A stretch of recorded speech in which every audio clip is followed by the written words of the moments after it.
Selamat sore, dokter. Selamat sore, Mbak.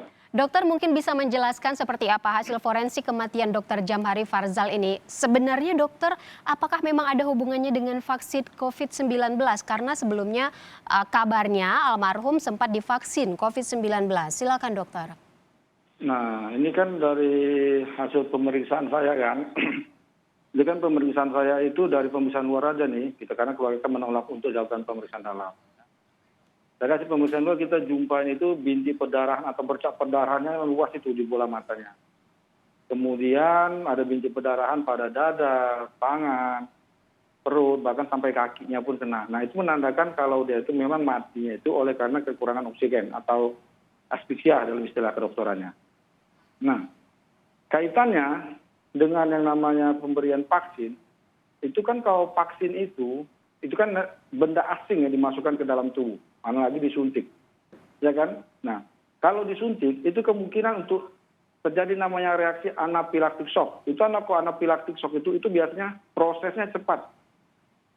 Ya nggak sampai berjam-jam, paling lama 2 jam, paling lama. Ada yang begitu disuntik, beberapa menit kemudian langsung anfal.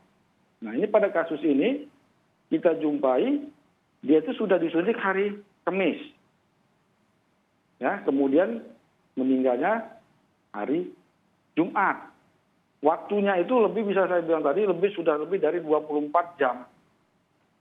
Jadi kalau sudah lebih dari 24 jam, kemungkinan untuk namanya akibat efek samping akibat dari vaksinasi itu tidak mungkin. Itulah dia. Berarti kita klarifikasi di sini ya dokter bahwa benar almarhum Dr. Farzal ini divaksinasi, tapi tidak benar karena meninggalnya karena penyakit jantung, karena serangan jantung begitu. Dokter, ketika proses screening apakah diketahui bahwa almarhum memang punya riwayat penyakit jantung? Nah kalau hasil screening saya tidak tahu ya, karena itu kan dia di screening itu saya pun tidak tahu, karena biasanya kalau sebelum divaksin itu memang ada screening semua memang.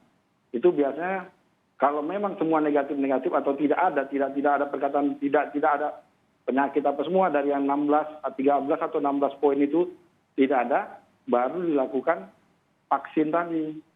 Itu pun sebelum divaksin diukur lagi tensinya, diukur lagi suhunya, diukur lagi pulsnya. Saya sendiri sampai 3 kali kadang diukur tekanan darah saya. Karena petugasnya tidak bisa sembarang untuk menyuntik. Di atas 90 pulsnya mereka tidak mau. Itu sama saya. Saya alami sendiri, makanya alhamdulillah saya yakin tidak ada masalah untuk masalah vaksin ini. Tapi sebenarnya dokter ketika proses screening bisa diketahui tidak kalau seseorang itu memiliki riwayat penyakit, misalnya penyakit jantung begitu?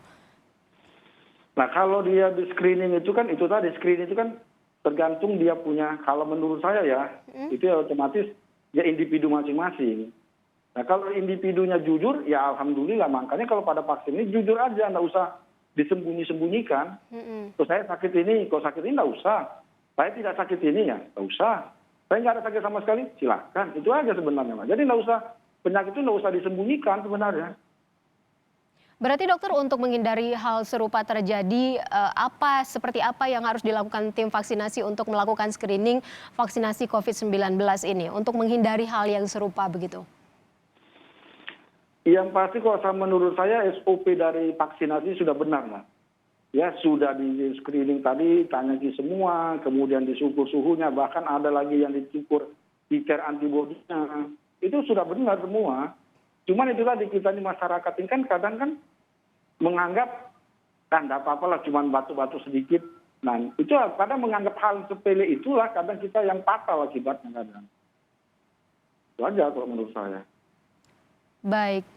Terima kasih banyak penjelasan Anda, Dr. Indra Sakti Nasution. Selamat bertugas kembali. Salam sehat selalu, dokter. Selamat sore.